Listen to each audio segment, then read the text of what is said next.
Olá, tudo bem? Sejam bem-vindos ao canal Rastro das Utopias. Sou o professor Fossati. Inicialmente, eu gostaria de lembrar, não esquecer de curtir o nosso canal e dar um like. Tá? No vídeo de hoje, vamos abordar as várias dimensões da obra Utopia, de Tomás Moros, ou como ele chamou inicialmente, da melhor forma de governo na nova ilha Utopia. Bem, podemos dizer, não é, que a obra Utopia, não é, já falamos em vídeos anteriores, né, foi um tema singular no gênero literário. Daí a sua narrativa ter influenciado vários autores e movimentos políticos, sociais e econômicos. A questão que se impõe é: o que Tomás Moros quis dizer ao rei quando escreveu Utopia? Bem, inicialmente o nome do autor, para alguns chamavam de Tomás More, outros de Tomás Moros. Quem foi Tomás Moros? Conforme vimos já anteriormente, Moros foi um grande chanceler, foi um xerife de Londres, né, da monarquia inglesa, canonizado pela Igreja Católica mais tarde. Hoje ele é considerado e está no rol dos santos. É venerado como São Tomás Moros, conhecido também como o homem que não vendeu a sua alma. Moros estudou na Universidade de Oxford, advogado brilhante, diplomata, um homem reconhecido por ser muito conhecedor das leis e crítico das leis que não se aplicavam adequadamente. Mas que época viveu esse autor? Era o alvorecer do século XVI, o século que ensinava os primeiros passos para o movimento iluminista, que vai ter o seu auge no século XVII, no século XVIII. Nesse período, Espanha e Portugal usaram cruzar aquilo que nós chamávamos as colunas de Hércules. Estamos, portanto, diante das recém-descobertas da América, 1492, e do Brasil, 1500, ou seja, a descoberta de um novo mundo, um mundo com novos povos, novas terras, fato que permitiu abrir novas rotas comerciais para estes dois países. Então, a obra de Moros, ela nasce nesse período, certo? E era oportuno, foi oportuno nesta época, que despertassem curiosidades sobre as viagens que esses navegadores faziam, né? Viam outras civilizações, como elas viviam, quais eram as riquezas, o que produziam, qual era a cultura. Deve-se destacar que a Utopia foi editada em 1516 em latim. E a obra descreve uma ilha imaginária onde não havia propriedade privada. Um lugar em que, diante da diversidade de todos, não é, todos eram iguais. Acima de tudo, era um povo disciplinado, ascético e religioso. Na época, a obra vai ao encontro de um cenário preocupante. É um período em que a Inglaterra começa a se dedicar à produção de algodão, principalmente no mercado externo. Esta era uma oportunidade ímpar para a Inglaterra, principalmente porque aquela oligarquia agrária inglesa estava buscando sempre mais recursos, né? Entretanto, o interesse pela produção de algodão fez com que os campos fossem cercados por seus donos e, por consequência, gerou um expurgo muito grande dos camponeses, agravando, portanto, a pobreza. O autor, de novo, Petit Fils, na sua obra Utopias Socialistas, destaca que as transformações agrárias tiveram o efeito de ampliar as plantações fechadas, tornando-se fontes de enriquecimento escandaloso, muito grande, portanto. E escandaloso para os grandes proprietários de terra, que era aquela oligarquia inglesa. Moros considera que essa foi uma das causas de maior empobrecimento dos camponeses tradicionais e aprofundando ainda mais a miséria do povo inglês. A utopia vai ao encontro desta realidade. A ilha encantada que vai sendo revelada aos poucos pelo navegador Rafael Ritrodeu aponta exemplos que poderiam, quem sabe, amenizar o desconforto, a mendicância da poderosa Inglaterra. Moros vai utilizar de algumas dessas referências para fundamentar a sua utopia. É bem verdade que o autor fundamentou a sua obra em várias referências, em várias outras obras que tangenciavam o passado e, de certa forma, eram propostas de modelos de sociedades utópicas. Moros buscou inspiração, por exemplo, na República de Platão, em Timeu e Critias, na Bíblia, na Cidade de Deus, de Santo Agostinho, nos relatos de Américo Vespucci, navegador, e também em Ricardo III, rei da Inglaterra.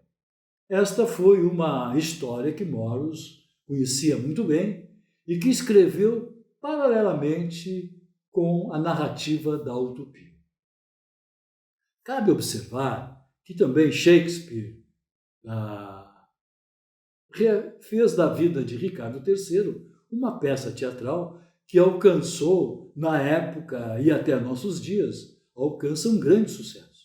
Isto porque enfocou a luta brutal de Ricardo III, sem limites, pelo poder, e gerou um conflito político muito grande na sucessão do trono da Inglaterra. Suas artimanhas, o poder de um rei que usou todos os mais violentos recursos para tornar-se o monarca da Inglaterra. Bem, deixa para lá. A obra se desenvolve em dois movimentos. O livro 1, que é a apresentação do narrador, e o livro 2, que é a narrativa em si. A narrativa descreve um diálogo com um viajante de nome Rafael Ritrodeu. Rafael, que relata a viagem que fez com o grande navegador Américo Vespucci. Vespucci, como navegador, teria, evidentemente, ido além das colunas de Hércules, entrando em contato com um novo mundo, com novas civilizações, e teve oportunidade de acompanhá-lo. Rafael ia nessas viagens e, através do que ele viu, começou a narrar a Moros algumas peculiaridades sobre o curioso comportamento político, social, econômico de um povo insular e temente a Deus. Não é o objetivo aqui nosso descrever maiores detalhes sobre a obra Utopia, e sim despertar a curiosidade pela leitura de outras obras que se seguem a este gênero literário. Além do mais, é importante que nós aprendamos a ler o que está por trás dessas coisas. Eu sempre, quando eu leio um livro, eu me pergunto o que o autor quis dizer na sua época por aquilo que ele escreveu. É interessante nós observarmos aonde nós vamos chegar com esta reflexão sobre a utopia. É no rastro das utopias há um passado não muito explicado, que muitas vezes parece repetir-se nas atualidades. Que dimensões relevantes, então, merecem destaque no texto da utopia? Bem, se considerarmos as palavras e os signos, como diria Humberto Eco, Moros brinca com os nomes. Pode-se dizer que sua narrativa se desenvolve frente a um elenco de signos. Inicia com o nome Utopia. Utopia é um não lugar, ou o lugar de nenhum lugar. Outro exemplo que nós podemos citar é, conforme destaca Prevost, o nome do narrador, Rafael. Rafael tem inspiração bíblica, o anjo de Deus, aquele que cura, em especial, a cegueira. Sobre o nome Ritlos, em grego significa contador de balela, contador de lorotas. Portanto, traz consigo a desconfiança, a dúvida do que ele conta e que possa ser ou não ser verdade. O fundador da ilha se chamava Utopos. Sua capital era Amaroulte. Amaroulte é cidade fantasma. Possuía um rio de nome Anídrio. A é sem, rio sem água.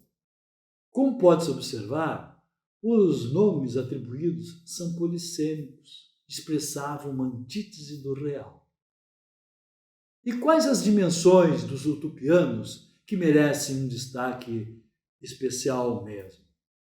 O espaço urbano, por exemplo, revela que o país da utopia é, por semelhança, igual ao país da Inglaterra. Também possuía 54 cidades com edificações iguais. A ilha tinha um formato de lua crescente ou um semicírculo, e suas ruas eram planejadas conjuntamente com as terras agrárias.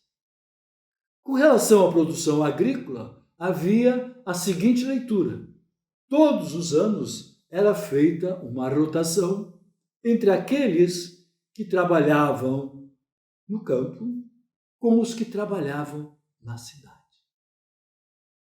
Estas mudanças, evidentemente, garantiam qualidade de vida aos utopianos. Diferente do conselho dos sábios que existia ali, o povo tinha que trabalhar diariamente 6 horas por dia. Vejam, a visão filosófica já era um pouco diferente. Para Moros, se sustentava pelo princípio da igualdade. No país da utopia, não existia propriedade privada.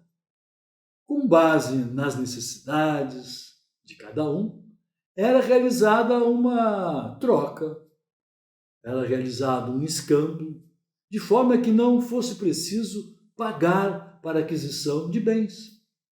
Não existia dinheiro. Pensavam até que o dinheiro não traz felicidade. Em parte, Moros parece se inspirar em Aristóteles. Ver a Ética a Nicômacos, na obra retórica também de Aristóteles, quando ele fala em felicidade. Para o grego estagirita, a felicidade é o sumo bem, é a finalidade das ações humanas.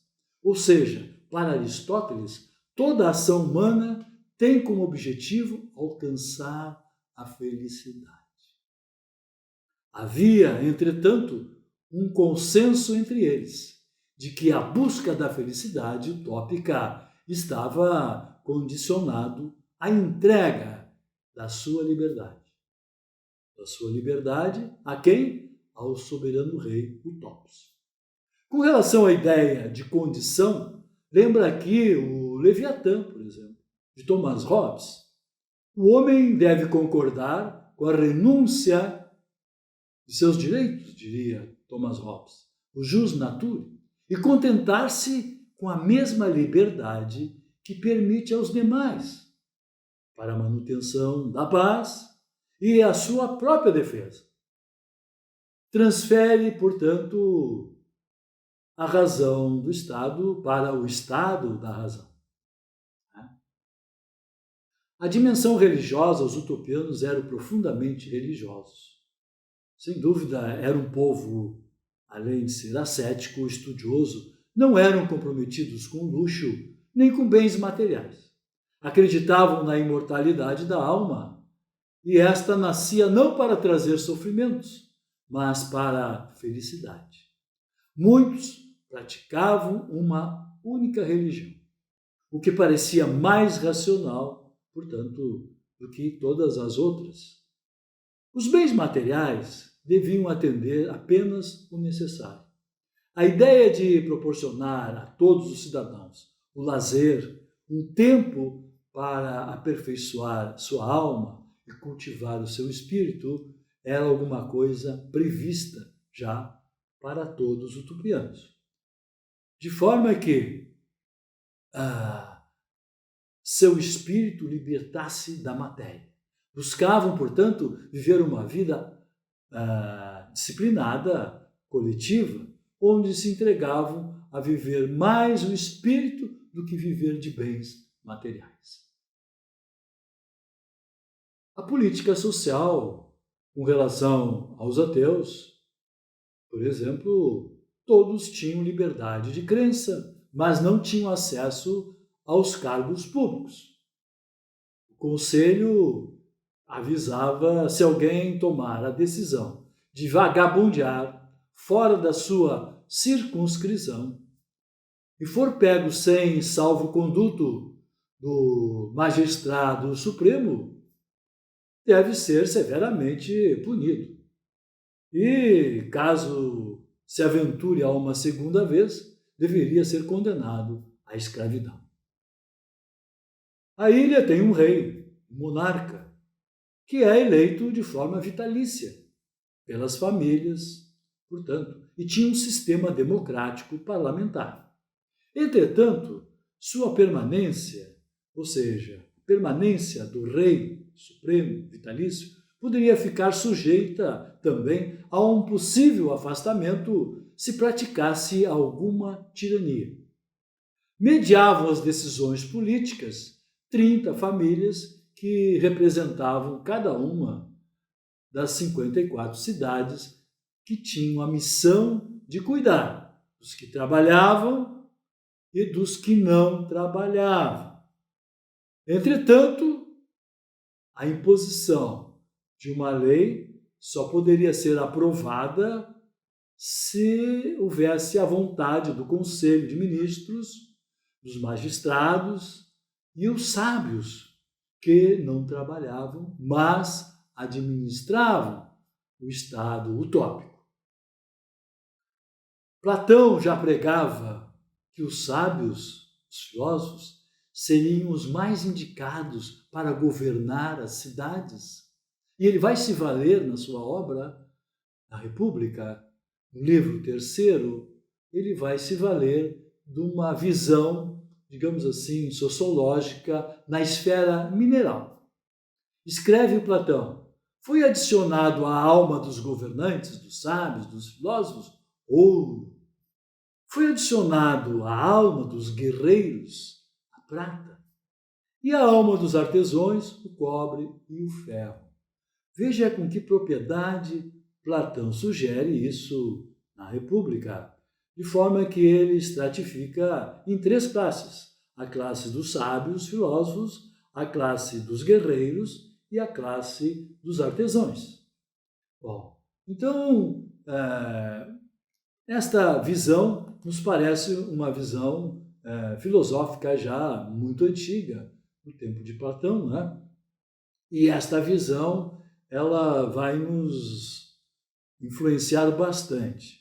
Tanto é verdade que alguns movimentos, e nós já conversamos sobre isso, o teólogo da Revolução Alemã chamado Thomas Müntzer foi aquele que implantou uma utopia, né? E referiu-se às obras de Platão, evidentemente. Não faz tanto sentido do sum quic, que em latim, mas que significa a ideia de as coisas sejam apropriadas ao homem, segundo a sua capacidade. Thomas Müntzer, ele, ao pregar a ideia socialista, comunitária, ele inverte isso aí. Ele chama de que entre os homens, de uma forma geral, tá, o comunismo ele deve se dar, mas que cada um possua todas as coisas, não apenas como é dito por Platão, que cada um segundo a sua capacidade. Não, que todos possam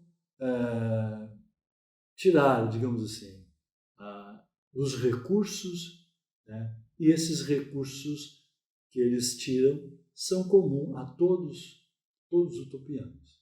De forma que o Sunt Suit Communis significa que tudo tem que ser comum a todos, bem diferente de Platão.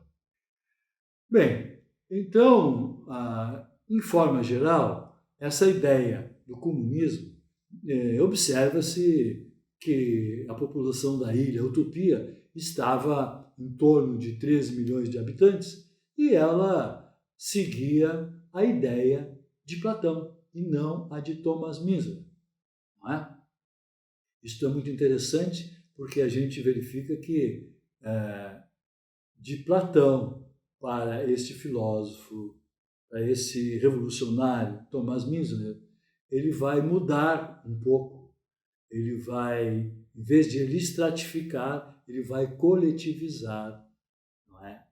Aquela sociedade de camponeses que faz uma revolução na época na Alemanha. Muito bem. Outra dimensão importante é a dimensão social.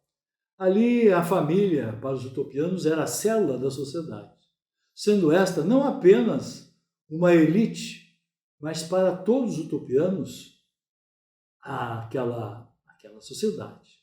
De forma que, destaca Petit-Phillies, a utopia traduz a ampliação dos limites estreitos da cidade antiga para as dimensões e valores do mundo do Renascimento.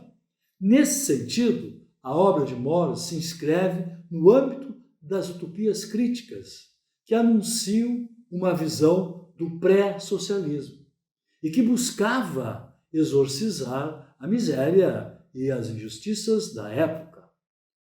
Dividiam entre si, portanto, o que deveria ser para todos. Praticavam conforme o princípio omnia sintis communis, que todas as coisas sejam comuns entre os homens. É esta a lógica, não é, da utopia. A dimensão comunicação, segundo a análise de Humberto Eco, destaca que a utopia de Mori pregava o livre pensar, a liberdade de expressão e a tolerância. Ou seja, essa tolerância religiosa, porque havia aqueles que não eram crentes e havia os crentes. Os ateus estavam, portanto, fora. Foi, é bem verdade, que a utopia de Moros vai inspirar outros autores, que, por sua vez, vão propor novos modelos socialistas em suas obras. Nós temos a obra O Simonismo, de Saint-Simon, 1825, O Estado Societário, de Charles Fourier, 1837, A Nova Harmonia, de Robert Owen, 1858, e A Cidade do Sol, de Campanella. É verdade que existem entre elas algumas convergências e divergências, que veremos entre os próximos vídeos. A Nova Atlântica de Francis Bacon também vem a ser uma proposta bastante avançada com relação a uma utopia. A utopia de Moros alcançou repercussão junto à Revolução Russa.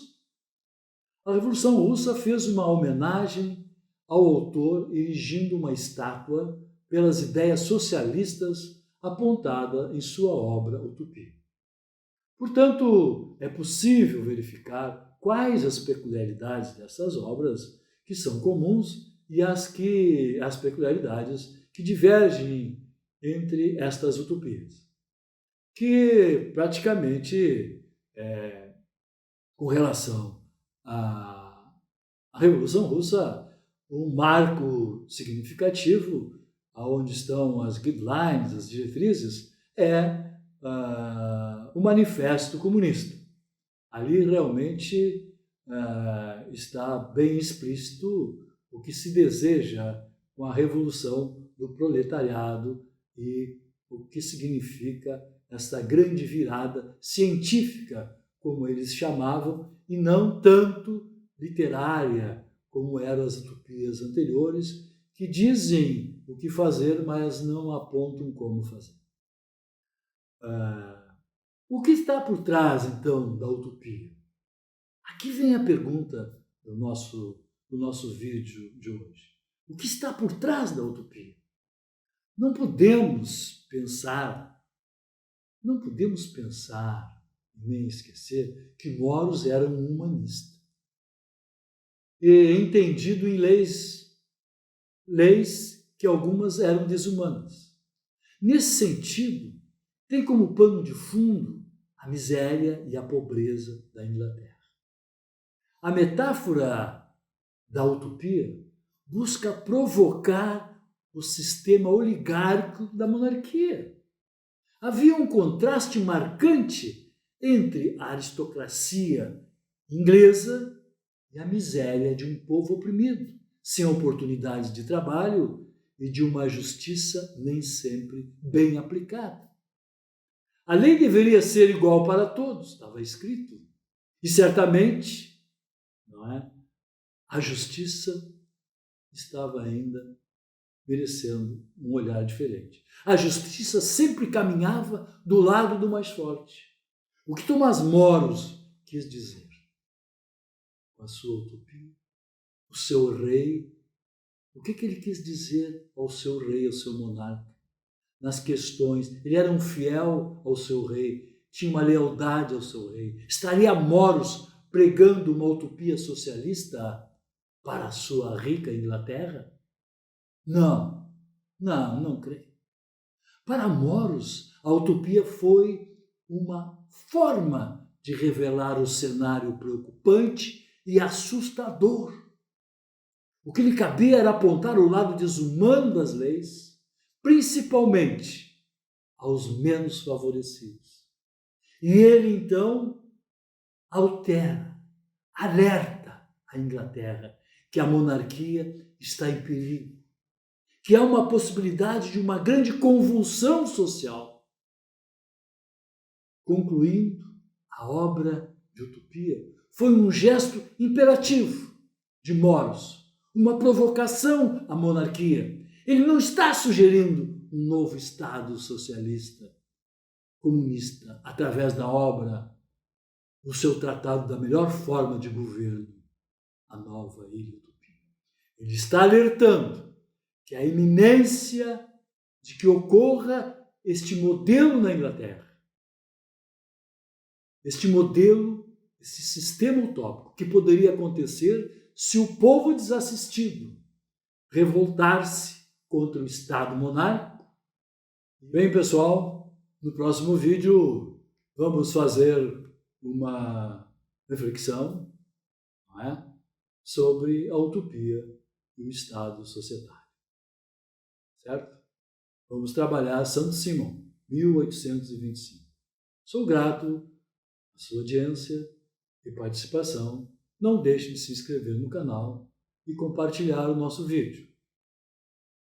Procure meu site, que postei uma série de referências do que foi abordado neste vídeo.